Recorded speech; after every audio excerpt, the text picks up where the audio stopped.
This is my future breakfast for the homeless. We have salmon, we have beef, we've got bison and shallots, pesto, basil. There's some spaghetti that I'm making for them. I got some honey baked ham that I'm going to make sandwiches for them. What else do I got? I'm afraid to look in here. Yeah, I have institutional size packaging for the supply chain that I am generously donated by several different food kitchens and food banks. There's so much food out there right now, folks. So much. And it's pretty incredible. Never take a pandemic and let it go to waste. Because just because some sectors are hurting, well, others are thriving. And just because you're out of a job, it's not going to be for long. Just like all the recessions and all the hard times, all the famines, God will get us through all this. And you may have to get some retraining. You may have to get a new education. There's a shift in this planet to spend time outside.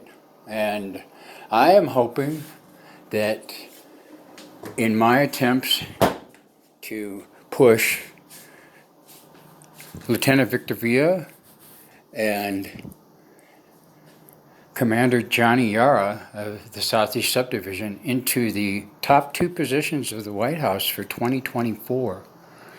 Guess what? Every cop in this country, every first responder is going to vote for him.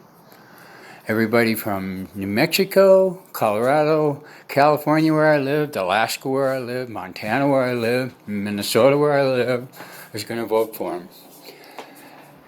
They're going to run on a centrist ticket. So Jesse the Body, he's going to vote for him, that's for sure. And we're going to do away with the two-party system, and we are going to make it down a single-party line with no electoral college. It's going to be the top votes. That's the way it should be. That's the way it is in a foot race. That's the way it is in an exam. They don't decide what portions get what and which state controls the election. It's going to be no campaign finances. There's going to be no money spent. The campaign trail is going to be simple, the Lewis and Clark Trail. So mark my words. I wish this would flip around. I hate doing selfies. But anyway, yeah, my apartment's kind of a mess. But I'm an artist and I do my own clothes. I mean, did I wash my clothes in the tub? Guess what? I don't use the dryer because the dryer takes up a lot of energy and it destroys the fabric. So, let me show you this. Love, remember 1970 Love Story with Ryan O'Neal and Ally McGraw? How old was I when my sister Jill snuck me into the theater?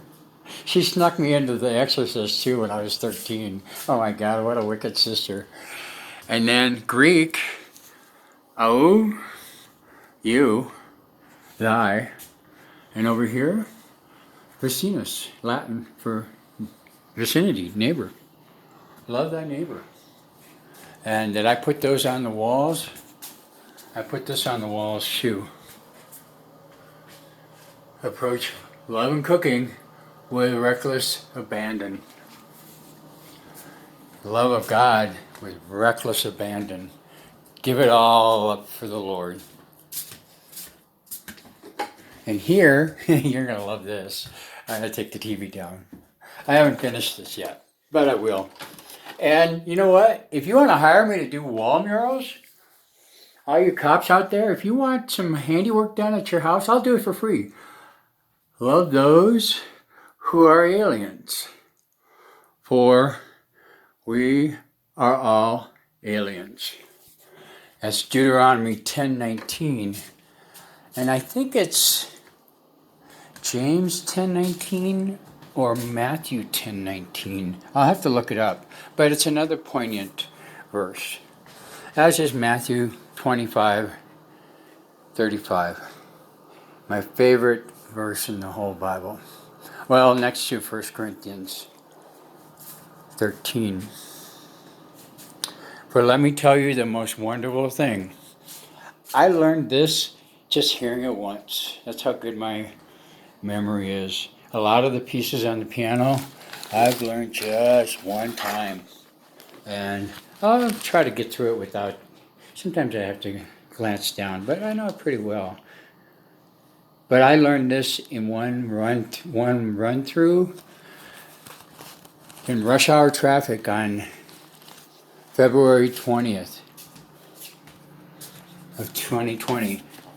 2/20/2020 was the day that a miracle happened inside of my car. That I had this chapter between my knees,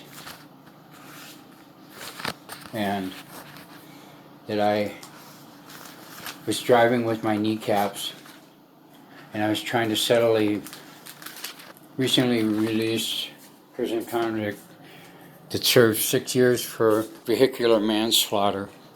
Came to me for help. And I said, boy, you came to the right person. And I told him Matthew 25:35. And then I said, let me tell you the most wonderful of all things, because when two or more are gathered in his name, there is love.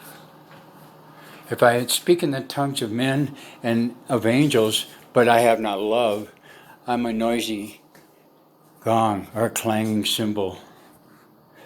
And if I have a prophetic power and understand all the mysteries of all knowledge, and if I have all faith so as to remove the mountains, but do not have love, I am nothing. If I give away all that I have, if I deliver up my body to be burned, but have not love, I gain nothing. Love is patient. Love is kind. Love is never boastful. Love is not proud.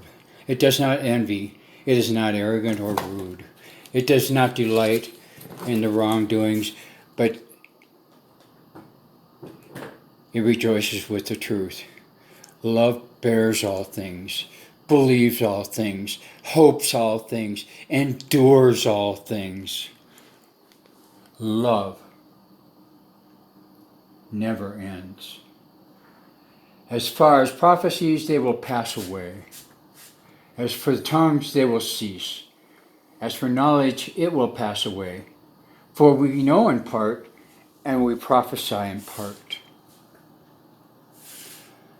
But when the perfect comes, the partial shall pass away. When I was a child, I spoke like a child, and I thought like a child, and I reasoned like a child. But when I became a man, I gave up my childish ways. Well, almost. I can't help myself. I'm a 7-year-old and I'm stuck. I'm the artist's child, and I'm a child of God. For now we see in a mirror dimly, but then face to face. Now I know in part, then I shall know fully, even as I have fully known.